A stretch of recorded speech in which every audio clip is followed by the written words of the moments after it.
Hair সিরামটা কিভাবে apply করবেন অনেকের প্রশ্ন।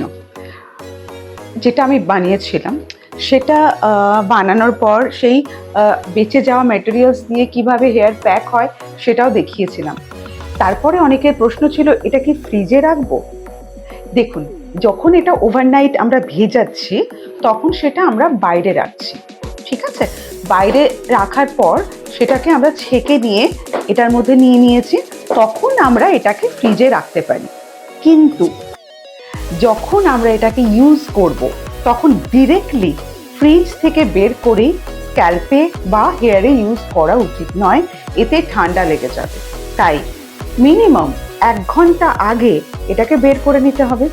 বের করে নিয়ে আমরা তারপর আমাদের এটাকে স্ক্যাল্পে বা আমাদের লেন্সে অ্যাপ্লাই করতে হবে, যেভাবে এখন আমি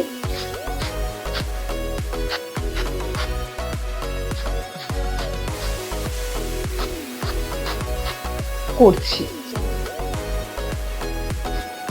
পুরো স্ক্যাল্পে আমাদেরকে অ্যাপ্লাই করতে হবে, যাতে স্ক্যাল্পে নতুন করে চুল জন্মায়, স্ক্যাল্পে যাতে কোনোভাবেই ড্যান্ড্রফ না থাকে।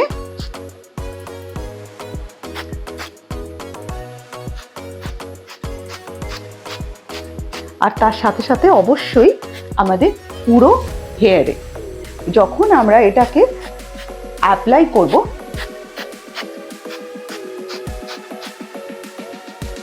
এটা অ্যাপ্লাই হয়ে যাওয়ার পর না আমাদেরকে হালকা হালকা করে ম্যাসাজ করতে হবে।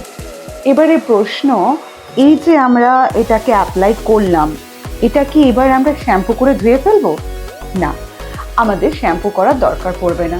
স্নান করার পর এটা আমরা অ্যাপ্লাই করতে পারি, এবং রাত্রে যখন শুতে যাচ্ছি তখনও আমরা এটাকে অ্যাপ্লাই করতে পারি। কারণ এটা তো চুলের একটা ওষুধের মতন, চুলের একটা পুষ্টির মতন। চুল গ্রোথ হবে, আর চুলে ড্যান্ড্রফ থাকবে না, এবং চুল হেলদি হবে, আর চুল লম্বা হবে। আবার যখন এটা অ্যাপ্লাই হয়ে গেল তখন সেটাকে আবার আমরা কি করছি, ফ্রিজে রেখে দিচ্ছি। কারণ এটা যেহেতু কোনো কেমিক্যাল নেই, কেমিক্যাল ছাড়া, তো সেহেতু এটা বাইরে থাকলে নষ্ট হয়ে যাবে। তাই এটাকে আবার আমি ফ্রিজে রেখে দেবো। ঠিক যখন ব্যবহার করব তার 1 ঘন্টা আগে বের করে এইভাবে আমরা অ্যাপ্লাই করব। কি বোঝা গেছে? তাহলে করে ফেলি। আমাদের চুল হেলদি করতে, ড্যান্ড্রফ কন্ট্রোল করতে, হেয়ার ফল কন্ট্রোল করতে, নতুন চুল জন্মাতে অবশ্যই এই সিরামটা অ্যাপ্লাই করতে হবে।